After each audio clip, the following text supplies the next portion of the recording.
बहुत स्वागत है आप सभी का फिर से हमारे इस यूट्यूब चैनल पर। मेरा नाम निखिल है और आज की इस वीडियो में बात करने वाला है class 12 Hindi elective model set number 5 की। देखिए इससे पहले और भी 4 वीडियो मैंने बना रखा है, अगर नहीं देखें तो जाके देख सकते हैं, साथ ही उसका लिंक मैं डिस्क्रिप्शन में डाल दूंगा। तो चलिए हम लोग बात कर लेते हैं क्या है मॉडल सेट नंबर 5।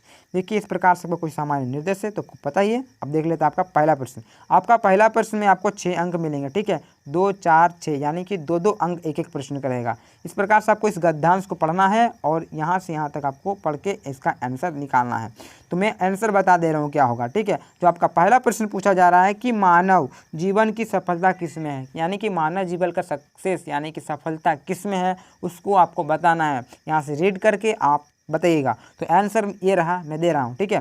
क्या है कि मानव जीवन की सफलता, मानव जीवन के लिए चरम विकास, ठीक है, यानी कि डेवलपमेंट, पृथ्वी पर स्वर्ग को, ठीक है, गांधी जी की राम राज को स्थापित करना है। यानी कि जो गांधी जी द्वारा जो बताए गए बात है, ठीक है, जो हिंसा ना करना और वगैरह वगैरह जो भी गांधी जी कह के गए हैं, इस प्रकार से उनका बातों का फॉलो करना, ठीक है, इसी से हमारा जो सक्सेस यानी कि डेवलप होने वाला है पृथ्वी का, ठीक है, पूरे पृथ्वी का। इस प्रकार से आपका आंसर रहता है। अब आपको जो दूसरा प्रश्न पूछा जा रहा है कि उत्सुकता से कौन किसकी ओर देख रहा है, यानी कि उत्सुकता का मतलब होता है कि खुशी से प्रसन्न होके, ठीक है, पूरा हैप्पी हो गया है। तो उत्सुकता से कौन किसकी ओर देख रहा है, ठीक है, ये प्रश्न पूछा जा रहा है कि नहीं कोई देख रहा होगा ना, तो वही बताना कि कौन देख रहा है। तो चलिए उत्तर की अगर बात की जा सकती है तो देखिए क्या है उत्तर के संसार का सारा इतिहास, मानव के सारे पूर्वज उत्सुकता से सभी युवक की ओर देख रहा है। यानी कि जो हमारे जो पूर्वज रहे होंगे, दादा के दादा, ठीक है, या तो दादाजी रहे होंगे, उनके दादा परदादा, इस प्रकार से जो भी हमारे पूर्वज रहे होंगे, वो जो पूर्वज हमारे हैं वो पूर्वज हमारी ओर यानी कि हम सभी को बहुत ही उत्सुकता से देख रहे हैं। ये उत्सुकता यानी कि बहुत ही खुशी होकर, ठीक है, उत्सुक हो गए हैं और ये युवकों को देख रहे हैं। ये रहा आपका आंसर, यानी कि 4 नंबर कंप्लीट। अब देख लेते हैं तीसरा नंबर, इसमें आपको फिर 2 नंबर मिलने वाला है। प्रश्न पूछा जा रहा है कि प्रस्तुत गद्यांश के लिए उपयुक्त शीर्षक लिखें, यानी कि जो भी इस गद्यांश से हम लोग पढ़े, इस गद्यांश को क्या शीर्षक रहेगा उस शीर्षक को आपको लिखना है, ठीक है। तो देख लेते हैं क्या आंसर है। आंसर होगा कल का भविष्य, यानी कि जो जिस प्रकार से यहाँ बताया गया है कि भविष्य का सारा भार आपके कंधे पर है। आप यानी कि हम लोग जो भी छात्र रह रहे होंगे उन पर यह है भविष्य का भार पूरे कंधा पर है, किसका, छात्र लोग का, यानी कि हम सभी युवक को बोला जा रहा है। तो यही आपका आंसर हो जाएगा कल का भविष्य का युवक। ये रह गया आपका आंसर। 6 नंबर क्लियर हो गया, यहाँ से 6 अंक आप उठा लीजिएगा। अब देख लेते हैं दूसरा प्रश्न। क्योंकि आपका जो दूसरा प्रश्न इस प्रकार से रहेगा कि 5 करके 10 अंक का रहेगा और आप इजीली से यहाँ भी निकाल सकते हैं 10 नंबर। पहला तो आपका निबंध आपको कम्प्लीटली रेडी होना है निबंध में, और आपका लेटर वगैरह में आप रेडी रहिएगा, यानी कि 10 नंबर आपका आना ही आना है निश्चित तौर पर, ठीक है। तो देख लेते हैं क्या है आपका दूसरा नंबर। तो पहला प्रश्न पूछा जा रहा है कि झारखंड और पर्यटन अथवा जीवन में खेलों का महत्व विषय पर निबंध लिखें। यानी कि देखिए झारखंड और पर्यटन, इस पर या तो फिर खेलों का महत्व पर आपको एक निबंध लिखना है। तो देखिए हम जो भी बता रहे हैं आपको जीवन में खेलों का महत्व के बारे में हम लोग कुछ इस पर निबंध लिखेंगे, इससे आपको 5 अंक मिलेंगे। आप पर्यटन में भी लिख सकते हैं, झारखंड पर भी लिख सकते हैं, कोई दिक्कत नहीं। तो हम बात करेंगे अभी जीवन में खेलों का महत्व क्या है, ठीक है। खेल तो खेलते ही हैं, क्रिकेट हो, कैरम हो, चेस हो, जो भी है, बैडमिंटन हो वगैरह वगैरह। तो चलिए हम लोग बात कर लेते हैं खेल का महत्व। तो आंसर आपको कुछ इस प्रकार से देना है। भूमिका सबसे पहले हम लोग देख लेते हैं, ठीक है। भूमिका में क्या है कि स्वामी विवेकानंद ने अपने देश के युवकों को संबोधित करते हुए कहा था, सर्वप्रथम हमारे नव युवकों को बलवान बनना चाहिए, ठीक है, धर्म पीछे आ जाएगा। उसके बाद क्या है कि स्वामी विवेकानंद के इस कथन से स्पष्ट है कि स्वास्थ्य शरीर में ही स्वस्थ मनुष्य का निवास संबंध है, ठीक है, और शरीर को स्वस्थ तथा हृदय पुष्ट बनाने के लिए खेल अनिवार्य है, ठीक है। खेल क्यों जरूरी है? खेल खेलने से क्या होता है, सबसे पहले हम लोग खेल जब खेलते हैं उसमें डिसिप्लिन भी होती है, साथ ही साथ उसमें जो स्वास्थ्य हमारा जो होता है वो भी अच्छा रहता है ना। मस्तिष्क का जो विकास होता है ये भी खेल में होता है, यानी कि खेल में सभी कुछ होते हैं, इसलिए खेल हमारे लिए अवश्य अनिवार्य है, ठीक है। तो खेल का महत्व समझ में आएगा। भूमिका इस प्रकार से। लाभ भी अगर लिखना है तो आप लोग लाभ देख लीजिए किस तरह से लाभ, तो लाभ करके डैश लिख के लीजिएगा आप लोग कि देखिए पश्चात विद्यमान, ठीक है, बताया जा रहा है कि पश्चात विद्यमान साइंस ने कहा है अच्छा स्वास्थ्य एवं अच्छी समझ जीवन के 2 उत्तम वरदान हैं, ठीक है। जो पश्चात विद्यमान का मतलब है यानी कि जो यूरोप कंट्रीज हैं, ठीक है, जो वेस्टर्न कल्चर जो हम लोग बोलते हैं ना वेस्टर्न वाले, तो बस वो बात विद्यमान जैसे कि अमेरिका वाले हो गए, इनका जो साइंस है, इनका साइंस भी कहता है अच्छा स्वास्थ्य एवं अच्छी समझ जीवन को 2 सर्वोत्तम वरदान है, ये हमारा साइंस भी कहता है, ठीक है। इन दोनों की प्राप्ति के लिए जीवन में खिलाड़ी की भावना से खेल खेलना आवश्यक है, ठीक है। आगे देख लेते क्या लिखा हुआ। आगे लिखा है खेलने से शरीर पुष्ट होता है और मांसपेशियां उभरती हैं। खेलने से क्या होता है, सबसे पहले जब भी हम लोग खेलते हैं तो कितना अच्छा लगता है, ठीक है, पूरा फुर्ती लगने लगता है, मांसपेशियां उभरती लगती है, ठीक है, भूख बढ़ती है। जब जिस दिन हम लोग खेल लेते हैं ज़्यादा तो भूख लगती है ना, तो भूख बढ़ती है, शरीर शुद्ध होता है तथा आलस से दूर हो जाता है। ये भी बात है, खेलने से क्या होता है, पूरा आलस से दूर हो जाता है, बहुत अच्छा लगता है खेलने से। न खेलने की स्थिति में शरीर दुर्बल, रोगी तथा आलसी हो जाता है। अगर हम लोग खेलते नहीं हैं, कुछ ऐसे ही दिन भर मोबाइल लेके बैठे हुए रहते हैं, तो कैसे आलसी टाइप का लगने लगता है। 8 बजे 10 बजे सो के उठते हैं, प्रेम से खेलना वाला कुछ है ये नहीं है। तो देखिए पहले हम लोग बचपन में खेलते थे, कितना फुर्ती रहते थे, एकदम इंजॉय करके एकदम मस्त लगते थे। लेकिन अभी क्या हो जाता है, जब खेलता नहीं तो कैसा लगता है, दुर्बल टाइप का लगता है, रोगी टाइप का लगता है, ठीक है, बहुत आलसी टाइप का लगता है, तो ये हो जाता है, ठीक है। आगे देख लेते हैं। इन सब का कुप्रभाव मन पर पड़ता है, सही बात बोलता है, इसका जो सारा इफेक्ट जो पड़ेगा डायरेक्ट हमारे मन पर पड़ता है, जिससे मनुष्य की सूझबूझ समाप्त हो जाती है। मनुष्य निस्तेज, उत्साहहीन एवं लक्ष्यहीन हो जाता है, यानी कि उनका जो उत्साह होता है ये थोड़ा घट जाता है, जो लक्ष्य होता है उस पर थोड़ा डगमगा जाता है, लक्ष्य को थोड़ा उसी में डगमगा जाता है व्यक्ति। फिर शरीर तथा मन में दुर्बल एवं रोगी व्यक्ति जीवन के सच्चे सुख और आनंद को प्राप्त नहीं कर सकते। बीमार होने की स्थिति में मनुष्य अपना तो अहित करता ही है, समाज की भी अहित करता है। गांधी जी तो बीमार होना पाप का चिन्ह मानते थे। जो गांधी जी हैं, ठीक है, बापू जी हमारे जो हैं, ये गांधी जी बोलते थे पाप, जिनको पाप कह रहा, बीमार होना ही पाप कहना थे, ठीक है। अब बीमार कब होता है, जब आपका शरीर स्वस्थ नहीं रहेगा, आप जब रोगी रहेंगे, तब आपको अच्छा नहीं लगेगा, तभी ना आपको बीमार होता है, ऐसे तो होता नहीं है, ठीक है। इस प्रकार से आपका रह गया। अब देख लेते हैं खेल विजयी बनाते हैं, यानी कि खेल विजयी बनाते हैं किस प्रकार, इसको भी देख लेते हैं। देखिए खेल खेलने से मनुष्य को संघर्ष करने की आदत लगती है। खेल में देखिए कितना अच्छे से बताया जाता है ना, डिसिप्लिन के साथ साथ, तो यही बताया जा रहा है कि खेल खेलने से मनुष्य को संघर्ष करने की आदत लगती है। उसकी रुझानु शक्ति उसे नव जीवन प्राप्त करती है, उसे हार जीत को संघर्ष कर झेलने की आदत लगती है। खेलों से मनुष्य का मन एकाग्रचित होता है। खेलते समय खिलाड़ी स्वयं को भूल जाते हैं, ठीक है। खेल हमें अनुशासन, संगठन, पारस्परिक सहयोग, आज्ञाकारिता, साहस, विश्वास और औचित्य की शिक्षा प्रदान करते हैं। अर्थात देखिए इनका जो मतलब है, खेल विजयी बनाते हैं का मतलब है कि खेल में क्या होता है, खेल अगर खेलते हैं हम लोग तो जो संघर्ष जो हमारे जीवन में, इसको हम लोग आसानी से पार कर सकते हैं। साथ ही खेल में क्या होता है, मैं बताया कि डिसिप्लिन होते हैं, यानी कि अनुशासन होते हैं। संगठन में एक प्रकार से क्या होता है कि हार जीत का हम लोग को समझ आ जाता है कि हारना है, फिर भी हम लोग को खेलना है, ठीक है। तो हार जीत का पता चलता है हल्का हल्का इसमें। हम तो अनुशासन तो बता ही रहे तब से कि अनुशासन तो होता ही होता है खेल में। संगठन यानी कि पूरा ग्रुप वाइज हम लोग खेलते हैं कोई भी खेल को, तो उसमें एकत्रित हो जाते हैं, ये भी होता है। सहयोग भी होता है, आज्ञाकारी भी बनते हैं, साहस भी बढ़ता है, ठीक है, विश्वास भी बढ़ता है। इस प्रकार से खेल हमें विजयी बनाते हैं। ये आपका पॉइंट रह गया। अब देख लेते हैं मनोरंजन, ठीक है। तो फटाक से देख लेते हैं मनोरंजन क्या है। देखिए खेल हमारा भरपूर मनोरंजन करते हैं, ये बात तो है। मनोरंजन के लिए हम लोग गेम खेलते हैं, मनोरंजन के लिए खेलते हैं, उसके बाद हमें जो इफेक्ट पड़ता है, यानी कि जो हमें मिलता है, जैसे कि हमारे डिसिप्लिन होती हैं, ठीक है, चाहे वो बहुत कुछ हो, अलग अलग बात है, ठीक है।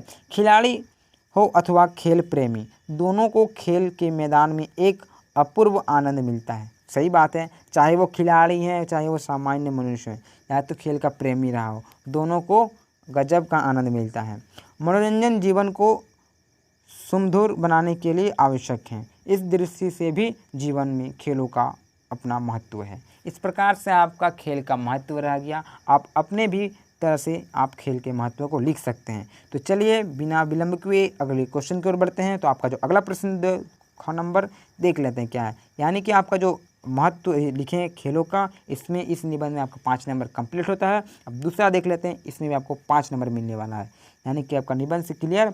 अब देख लेते हैं लेटर क्या लिखना है। देखिए, अपने गांव में कोरोना जांच कैंप लगाने हेतु संबंधित अधिकारी को एक पत्र लिखिए, यानी कि आपको एक पत्र लिखना। और ठीक है, इसमें क्या लिखना है, विषय क्या है कि कोरोना जाँच करवाना है। ठीक है, तो कोरोना जांच हेतु एक पत्र लिखना है। तो चलिए हम लोग पत्र लिखते हैं। देखिए, पत्र लेखन में भी आपको 5 नंबर मिलता है, तो आप लोग लिखिएगा। ठीक है, तो देख लेते हैं पत्र किस प्रकार से लिखना है। तो आपको वीडियो में पत्र के बारे में मिलेगा। ठीक है, तो इसमें भी देख लेते हैं क्या है। सबसे स्टार्टिंग में क्या लिखना है, सेवा में। आप यहाँ पर श्रीमान भी लगा सकते थे, कोई दिक्कत नहीं। तो आप लिखिएगा सेवा में कि यहाँ के बाद लिखिएगा। ठीक है, यहाँ से लिखिएगा कि सेवा में स्वास्थ्य अधिकारी महोदय। ठीक है, अभी हम लोग किसको लिखेंगे, स्वास्थ्य अधिकारी को लिखेंगे, क्योंकि बताया क्या जाए हमें कि कोरोना का टीकाकरण जो हो रहा है उसका टीका लगाने के लिए हमें कैंप लगाना है। तो कोरोना किस में आता है, हमारा स्वास्थ्य वगैरह में आता है। तो हम पत्र लिखेंगे किसको, स्वास्थ्य अधिकारी को। तो लिखिएगा सेवा में श्रीमान स्वास्थ्य अधिकारी महोदय, आप विषय दीजिएगा। ठीक है, तो विषय में क्या है हमारा, गांव में कोरोना जांच हेतु कैंप लगाने के संबंध में, यानी कि आपके गांव में एक कैंप लगाना है कोरोना टीकाकरण के लिए। ये रह गया आपका विषय। देखिए, जो आपका इससे पहले भी आप यहाँ पर जो विषय है ना, विषय के ऊपर में आपको जो धनबाद स्वास्थ्य केंद्र यहाँ लगा सकते थे। ठीक है, जहाँ के आप स्वास्थ्य केंद्र को लिख रहे हैं, अगर नहीं लगाते तो कोई भी दिक्कत नहीं, यानी कि यहाँ पर हम लोग हो सके तो इसको काट देते हैं। ठीक है, इसके बाद इस प्रकार से आप लिखिएगा महाशय।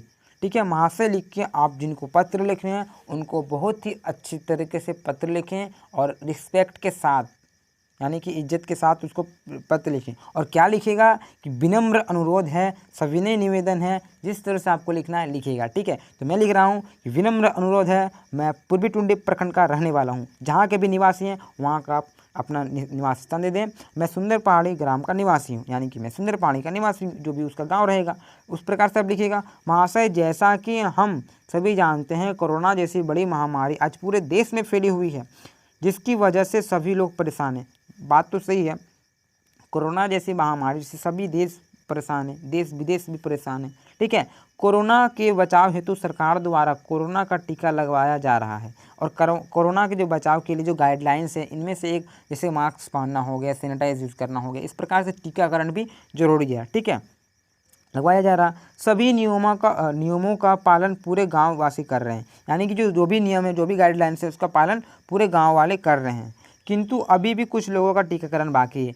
लेकिन क्या है कि बहुत सारे लोगों का क्या जो टीकाकरण बाकी है अभी भी। ठीक है, इस प्रकार से आपको लिखना है। आप चेंज भी करके लिख सकते हैं, अपने अनुभव वहाँ बता सकते हैं। आपको कैंप लगाना है अपने गांव में, तो आप वहाँ का जिक्र कर सकते हैं, क्या समस्या है क्या नहीं। ठीक है, इस प्रकार से हो गया। फिर आप लोग लिखिएगा कि श्रीमान हमारे ग्राम में कैंप लगाकर टीकाकरण पूरा करें, यानी कि श्रीमान से आग्रह है। इस प्रकार से लिख सकते हैं कि हमारे गाँव में जो कैंप है लगाकर टीकाकरण पूरा करें। फिर लिखिएगा अतः श्रीमान से आग्रह है कि सरकार द्वारा चलाए जा रहे टीकाकरण हेतु हमारे ग्राम में भी कैंप लगाएं। इस कार्य हेतु हम सभी आपके आभारी रहेंगे, यानी कि उनको रिस्पेक्ट देके बना है कि आपके आभारी रहेंगे। फिर आपको इस प्रकार से यहाँ पर लिखना है भवदीय के बाद अपना नाम लिख देना है। पता आपको जो भी लिखना है लिख सकते हैं। तो मैंने भवदीय लिख दिया है, भवदीय लिख दीजिएगा, अपना नाम लिख दीजिएगा। इस प्रकार से यहाँ लिखा हुआ है निखिल कुमार। ठीक है, अब देख लेते हैं अगला प्रश्न क्या है। तो जो अगला प्रश्न पूछा जा रही है 5 नंबर का है, आपको उत्तर देना है। ठीक है, तो निम्नलिखित काव्यांश में से किन्हीं एक ही प्रश्न का व्याख्या करें। ये जो आपका काव्यांश है, एक क और दूसरा ख, इसमें से आपका किसी एक पर काव्यांश का जैसे व्याख्या ना, इसका व्याख्या करें। जैसे कि देखिए यहाँ पर लिखा हुआ है, घर घर चीर रचा सब काहू, मोर रूप रंग ले गा नाहू, पलटी न बहुरा गा जो बिछोई, अबहु फिरे फिरे रंग सोई। इसका आपका व्याख्या करना, जो भी मैंने पढ़ा, घर घर चोरना सब का हो, इसका व्याख्या करना है आपको। ठीक है, तो मैं बता रहा हूँ क्या होगा व्याख्या। इसमें आपको 5 अंक मिलेगा। ठीक है, तो इन दोनों में से एक का देना है। मैंने दोनों दे रखा है, कोई दिक्कत नहीं, आप लोग एक ही को कीजिएगा। ठीक है, देखिए क्या है काव्यांश में कि पति के घर पर रहने पर स्त्रियां रंग बिरंगे वस्त्र धारण करती है। यानी कि पति के घर पर रहने पर स्त्रियाँ क्या होती हैं, रंग बिरंगे वस्त्र पहनते हैं, पूरा एकदम श्रृंगार करती है, अच्छे से रहती है। लेकिन नागमती का सारा रंग रूप तो पति के साथ ही चला गया, यानी कि जो उसके पति थे, ठीक है, जो राजा थे रतन सेन, वो दूसरा जगह गया था, यानी जा रहा था श्रीलंका की ओर जा रहे थे वो दूसरा विवाह करने, यानी कि युद्ध में। तो नागमती के जो पति होता है वो साथ मतलब चला जाता है रंग रूप को लेकर, यानी कि जब पति जाते हैं तो उनको क्या लगता है कि अब मैं किसके लिए सजूं सबूरूं, क्या करूं मैं, ठीक है, इस प्रकार से नागमती को लगता है। फिर क्या है, तात्पर्य यह है कि नागमती पति वियोग में श्रृंगार भी नहीं करती, पति भी परदेश से लौट नहीं आए, वहीं बसा हुआ है। यानी कि नागमती क्या है, जो नागमती हमारे वो बता रहे पति वियोग से, यानी कि विषय वेदना जैसे उसका जो भी दुख है, दुख से क्या बोल रही है कि श्रृंगार भी नहीं करती, वो जो स्त्री है ना या नागमती, वो श्रृंगार भी नहीं करती, एकदम सेट रहती है पति के वियोग से, ठीक, कब आएंगे, इस प्रकार से उनका वाक्या है इसका। अब दूसरा देखिए ख नंबर का भी हम लोग देख लेते हैं वाक्य फटाक से, लेकिन आपको देना है एक ही का आंसर, ठीक है, दोनों में बता रखा, कोई दिक्कत नहीं। देखिए आंसर हो जाता है ख नंबर का कि दूसरे अत्यंत प्रिय जानकर, यद्यपि भरत जी इनकी 100 गुना अधिक संभाल रखते हैं, तो भी पाले के मारे हुए कमल के समान ये दिन व दिन दुर्बल होते जा रहा है। देखिए आपका सबसे पहले इसको पढ़िए, क्या बोले जाए, भरत 100 गुनी सार करत है, अति प्रिय जानी तिहारे, पदपी दिन दो झावरे, मनहु कमल मिरहारे। इसका अर्थात अगर व्याख्या की बात की जा सकती है तो बताया जा रहा है कि तुम्हारे अत्यंत प्रिय जानकर, यद्यपि भरत जी इनकी 100 गुना अधिक संभाल रखते हैं, तो भी पाले के मारे हुए कमल के समान ये दिन ब दिन दुर्बल होता जा रहा है। ये आपका वाक्य रह गया, ठीक है। तो आपका सटीक आंसर देखिए, आपका एक वाला अच्छा लग रहा है सुनने में, इसलिए उसको दीजिएगा। जो पति वाला बिरहणी है ना, बिरहणी नायिका पति के वियोग में किस प्रकार से अपना व्याख्या कर रहा है, उसको दीजिएगा, ठीक है। अब बात कर लेते चौथा प्रश्न। आपका चौथा प्रश्न देखिए, यहाँ से भी आपको 6 अंक मिलेंगे, यानी कि 2 उत्तर देना है, किन्हीं 2 उत्तर प्रश्न को उत्तर दें, यानी कि 3 + 3 आपका यहाँ पर 6 आंसर मिल जाता है, ठीक है। तो आप लोग इसका आंसर दे सकते हैं। देखिए आपका जो पहला प्रश्न पूछा जा रहा है कि राम के प्रति अपने, ठीक है, श्रद्धा भाव को भरत किस प्रकार प्रकट करते हैं, स्पष्ट कीजिए। यानी कि जो भरत हैं वो अपना भाव किस प्रकार से प्रकट कर रहे हैं, उनको बताना है। तो चलिए देख लेते हैं आंसर क्या है, ठीक है।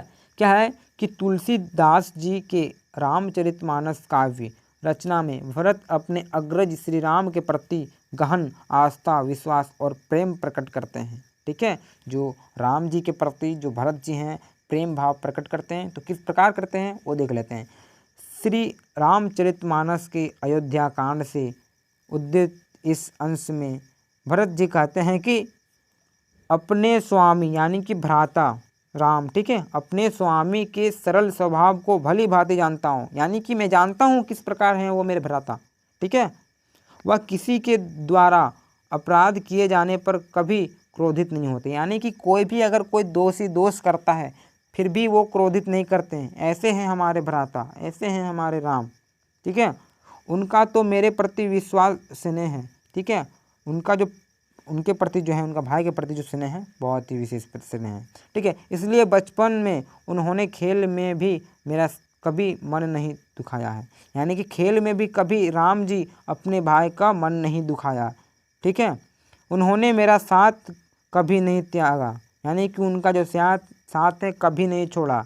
यह विधि की विडंबना है कि कैकेयी माता के बहाने से हमारे बीच कई मतभेद हो गए, ठीक है। देखिए क्या बताया जा रहा है कि राम जी को बताया जा रहा है, जैसे भरत जी अपने भ्राता राम के बारे में बता रहा है कि उन्होंने कभी एक दूसरे को मतलब अलग नहीं माना है, वो भी खेल में कभी उनको अलग नहीं माना, यानी कि जब भी हार जाते थे भरत, तब राम क्या करते थे, उनको जिता देते थे, इस प्रकार से राम जी थे। अब बताया जा रहा है कि ये तो प्रकृति का विडंबना, यानी कि ये मेरा नहीं है, विधि है, जो विधि है विधि का विडंबना है, ठीक है। कैकेयी माता के सहारे, यानी कि कैकेयी माता के बहाने हमारे बीच ये मतभेद करवाए हैं, ठीक है, ये शोभा नहीं देता। इस प्रकार से श्री राम तो अब भी मेरा भला ही सोचते हैं, इस प्रकार से इसका आंसर हो जाएगा। यानी कि राम जी के बारे में भरत जी का क्या विचार था उसको आपको बताना है, ठीक है, बस यही रहा आपका आंसर। अब दूसरा देख लेते हैं। बुरा कि पूस के महीने में बिरहनी को क्या अनुभव होती थी। दूसरा प्रश्न, देखिए पूस का जो महीना होता है उस पर क्या आपका बिरहनी का होता है, जो भी है उसका अनुभव उनको व्यक्त करना है। तो अनुभूति को देख लेते हैं क्या है। देखिए क्या होता है, यहाँ ख लिख दीजिएगा, का हो गया, टाइपिंग मिस्टेक होता रहता है। देखिए पूस के महीने में जाड़ा चरम सीमा पर होता है। देखिए पूस का महीना यानी कि देखिए ये जो महीना होता है दिसंबर से जनवरी के बीच होती है पूस का महीना, यानी कि पूस के महीने में जाड़ा चरम सीमा पर होती है। शरीर ठंड की अधिकता से थर थर काँपने लगता है ना। पूरा पूरा जब दिसंबर जनवरी के ठंड तो जानते हैं आप सभी के, यानी कि थर थर काँपने लगता है। सूर्य भी दक्षिणायन में हो जाता है। दक्षिणायन मतलब यानी कि सूर्य जो दिशा जो घूमता है वो उधर हो जाता है। दक्षिण दिशा में जाकर सूर्य स्वयं को अग्नि में तप आ रहा है। ठीक है, यानी कि तप आ नहीं तपा रहा है। ठीक है, विरह के कारण नागमती को सर्दी अत्यधिक कष्ट कर लगती है। यानी कि जो विरह विरह यानी कि जो अपने पति है उनसे दूर जो हुआ है नागमती, इनकी विरह से वो जो उनका दिन है कट नहीं रही है। ठीक है, और नागमती सर्दी में काँप कर मरी जा रही है। जो नागमती है सर्दी से काँप कर मरी जा रही है। नागमती सर्दी से बचने के लिए अपने पति के गले से लगने को उत्सुक है। ठीक है, परंतु उसे अपने पति के विषय में कुछ भी नहीं पता कि वह कहाँ है। उसे अपने पति के पास जाने का कोई रास्ता सुझाई नहीं देता। इस प्रकार से जो विरह वेदना है नागमती का उसको आपको बताना है। तो ये रह गया आपका आंसर। अब देख लेते हैं, आपका चौथा से हो गया, पांचवा देख लेते हैं। ठीक है, आपका 6 अंक का रहेगा, यानी कि 3-3 करके 2 प्रश्न का उत्तर देना है। तो यहाँ भी आपको देना है कि नहीं 2 प्रश्नों का उत्तर। तो देख लेते हैं प्रश्न क्या है और आंसर भी देख लेते हैं। ठीक है, ये पांचवा प्रश्न, देखिए आपका पांचवा प्रश्न पूछा जा रहा है कि पुजारी ने लड़की के हम को युगल अर्थ में लेकर क्या आशीर्वाद दिया। पुजारी द्वारा आशीर्वाद देने के बाद लड़के और लड़की के व्यवहार में अटपटापन क्यों लगा। यानी कि जब आशीर्वाद देते हैं पुजारी जी तब लड़का और लड़की के मन में अटपटापन क्यों लगा वो आपको व्याख्या करना है, यानी कि बताना है। ठीक है, आंसर देना है। तो देख लेते हैं इसका आंसर क्या होने वाला है। देखिए क्या हुआ कि संभव, ठीक है, संभव नाम का एक लड़का होता है और पूजा करने जाता है। ठीक है, तो उस प्रकार से आंसर आपका बता रहा हूँ। देखिए संभव गंगा स्नान के बाद जब लौटने लगा तभी एक पंडे ने उसके माथे पर तिलक करते हुए चढ़ावा चढ़ाने को कहा। ठीक है, चढ़ावा चढ़ाने के लिए कहा पंडित जी ने, यहाँ तक तो समझ में आ रहा है। ठीक है, फिर क्या हुआ कि संभव के कुर्ते के जेब में 1 रुपया बंधा था। ठीक है, वह चढ़ावे में चौवन्नी चाहता था। जो चढ़ावा देना चाहता था वो कितना देना चाहता था, 54 देना था, यानी कि 25 पैसा देना चाहता था। पंडित संभव को 75 पैसा वापस करता है और पंडित जी क्या करते हैं उनको 75 पैसा वापस कर देते हैं, यानी कि 25 पैसा उसको चढ़ा देते हैं। उसके पूर्व ही एक सुंदर लड़की उससे सटकर इस प्रकार अलावा ठीक है अलावा बंधवाने लगी कि पंडित जी ने समझा यह दोनों युगल हैं और साथ आए हैं। वहाँ यूँ कि देखिए क्या हुआ, जब हाथ को धागा बंधवा रहे थे और टीका लगवा रहे थे कौन, संभव, तो ठीक उसी के बगल में एक लड़की आकर सामने खड़ी हो गई और वो भी अपना हाथ रख दी, यानी कि जो अपना हाथ लगाती है वो आगे बढ़ा दी पंडित की ओर। तो पंडित जी को क्या लगा कि दोनों जो है ना लड़का लड़की साथ में आई है। किस प्रकार से फिल्म में एंट्री मारती है अचानक से लड़की, उस प्रकार से यहाँ भी एंट्री मारी है और अचानक से मार दी है। और पंडित जी को क्या लगता है कि दोनों साथी है, यानी कि प्रेमी है। ठीक है, इस प्रकार से मतलब होता है, पंडित जी को लगता है। ठीक है, तो पंडित जी ने लड़की के हाथ में हलवा बांधते हुए दोनों को आशीर्वाद देते हुए कहा कि सुखी रहो, फूलो फलो, जब भी आओ साथी आओ। ठीक है, क्या है, जब पंडित जी को क्या लगा कि ये साथी दोनों, तब अपने आशीर्वाद देते हुए कहते हैं कि फूली, ठीक है, सुखी रहो, फूली फलो, जब भी आओ साथी आना, गंगा मैया मनोरथ पूरी करें। यानी कि अब पंडित जी बोल रहे हैं कि जब भी आना साथ में आना। ठीक है, गंगा मैया जो है तुम्हारी मनोरथ पूरी करें। पंडित के मुख से यह आशीष वचन सुनकर लड़की संभव से चिटकर दूर जा खड़ी हुई। यही है आंसर, कुछ नहीं है। देखिए संभव नाम का एक लड़का हुआ करता था, लड़का था, वो क्या हुआ कि पूजा करने गया था और जैसे ही वो पूजा करके तिलक उलक लगाता है, हाथ बंधवाता है, तो उसके बगल में जस्ट एक लड़की आ जाती है, अचानक से एंट्री मारती है और पंडित जी को क्या लगता है कि ये लड़की दोनों साथी है। ठीक है, ठीक है, लड़का लड़की दोनों साथी है और इनको आशीर्वाद देता है। पंडित जी गलतफहमी में होता है तो आशीर्वाद दे देता है कि सुखी रहो, फूली फली रहो, इस प्रकार से देते हैं जब भी आना साथ में आना। तो लड़की को क्या ये सब सुन के अचानक से थोड़ा लगा, ठीक है, और से थोड़ी दूर हो जाती है। ये रह गया आपका आंसर। अब दूसरा देख लेते हैं, दूसरा प्रश्न पूछा जा रहा है, फटाक से देख लेते हैं, ठीक है, देर नहीं करना है। पूछा जा रहा है कि जहाँ कोई वापसी नहीं, पाठ के लेखक के अनुसार आज़ादी के बाद भारत की सबसे बड़ी ट्रेजेडी क्या है, ठीक है, तो वो देख लेते हैं आंसर। चलिए फटाक से आंसर देख लेते हैं क्या होने वाला है। देखिए लेखक के अनुसार आज़ादी के बाद भारत की सबसे बड़ी जो ट्रेजेडी है वो पश्चिम की देखी योजनाएं बनाते वक्त हुई भूल है, ठीक है। सरकारी योजनाएं बनाते वक्त प्राकृतिक, मनुष्य और संस्कृति के बीच का नाजुक संतुलन किसी प्रकार का नष्ट होने से बचाया जा सके, इस विषय में विचार नहीं किया गया। यही है आंसर आपका रहता है कि जो जिस प्रकार से जो आज़ादी की बात अगर बात करें, भारत की सबसे बड़ी ट्रेजेडी है वो पश्चिम की देखा देखी, यानी कि पश्चिम को जो भी हम बताएंगे जैसे कि अमेरिका वगैरह हो गया, उन लोगों को देखा देखी में जो भी योजनाएं बना रहे हैं वो एक भूल टाइप का हो गया हमारा, ठीक है। और अगर आपका आंसर देख लीजिए कंप्लीटली। अब देख लेते हैं आपका छठा प्रश्न पूछा जा रहा है क्या है। देखिए छठा प्रश्न है कि महाकवि तुलसीदास अथवा विश्वनाथ त्रिपाठी की किन्हीं दो रचनाओं को लिखें। यहाँ से देखिए रचना आपका हमेशा आते रहता है तो आपका नंबर 2 नंबर आराम से उठा पाइएगा, आपका कोई दिक्कत नहीं। तो हम लोग तुलसीदास द्वारा रचना देख लेते हैं क्या हम। सबसे पहला एक तो रचना हम लोग बात करें गीतावली, ठीक है, गीतावली एक हो जाएगा, दूसरा हो जाएगा विनय पत्रिका। ये रह गया आपका 2, ठीक है, रचना, और आपके रंग के 2 अंक। अब देख लेते हैं 7वां प्रश्न। आपका 7वां प्रश्न पूछा जा रहा है कि ऐसी कौन सी स्मृति है, ठीक है, ऐसी कौन सी स्मृति यानी कि याद है जिसके साथ लेखक को मृत्यु का बोध अजीब तौर से जुड़ा मिलता है। ये रह गया प्रश्न। अब देख लेते हैं इसका आंसर, ठीक है। उत्तर क्या है कि विश्वनाथ को विस्कोहर में एक नारी संतोषी भाई के घर मिली। यानी कि देखिए क्या हुआ कि भैया यहाँ पे लिखा हुआ है विश्वनाथ क्या होते हैं, विस्कोहर में एक नारी संतोषी भैया के घर पे मिली, ठीक है। वह नारी जूही के फूल और चांदनी के समान कोमल और सुंदर थी। उसके सौंदर्य से विश्वनाथ बहुत प्रभावित हुई, किंतु अपने प्रेम का इजहार करने से शर्माते रहे। देखिए क्या हुआ, जो लेखक विश्वनाथ हैं, ठीक है, तो यहाँ पर विश्वनाथ इसलिए मैं बोल रहा हूँ क्योंकि इनका नाम विश्वनाथ है, लेकिन यहाँ लिखा है विश्वनाथ, यानी कि इसका जो बचपन में इसको विश्वनाथ बोलते थे, इसीलिए यहाँ लिखा हुआ विश्वनाथ। तो विश्वनाथ को क्या हुआ कि एक अपना फ्रेंड के साथ यानी कि मित्र के साथ जाते हैं लड़की देखने, तो वहाँ पर एक उनको भी एक स्त्री दिख जाती है, बहुत ही अच्छा, ठीक है। तो उनको क्या विश्वनाथ जो थे उनको अट्रैक्ट हो जाते हैं उनकी ओर, तो उनको बहुत अच्छा लगने लगता है, ठीक है, विश्वनाथ को, और चांदनी के समान लगने लगती है, कोमल के समान सुंदर लगने लगती है, यानी कि प्रकृति के समय टाइप के लगने लगती है, पूरा अच्छा लगने लगती है विश्वनाथ को। यानी कि कोई लड़का की लड़की देखते किस प्रकार लगता है, ठीक उसी प्रकार का विश्वनाथ को होने लगा। इस सौंदर्य से विश्वनाथ बहुत ही प्रभावित हुए, किंतु अपने प्रेम का इजहार, यानी कि जो अपना प्रेम का इजहार वो नहीं कर पाते हैं विश्वनाथ जी। उनकी शादी विस्कोहर में हो गई, ठीक है। उसी सौंदर्य की चाह पूरी ना होने का बोध, यानी कि उसे ना पा सकने का बोध उनकी स्मृति में आज भी अजीब तौर से जुड़ा हुआ है। यानी कि वो लड़की को जो वो पसंद करता है अगर और उसको नहीं बता पाता अपने मन की बात और उनका शादी हो जाता है, तो इसी का जो बोध किया जा रहा है इस पूरा कहानी में, अजीब तौर किस प्रकार से गुजर रहा है। तो 7 का रह गया आंसर। अब देख लेते हैं आपका 8वां प्रश्न।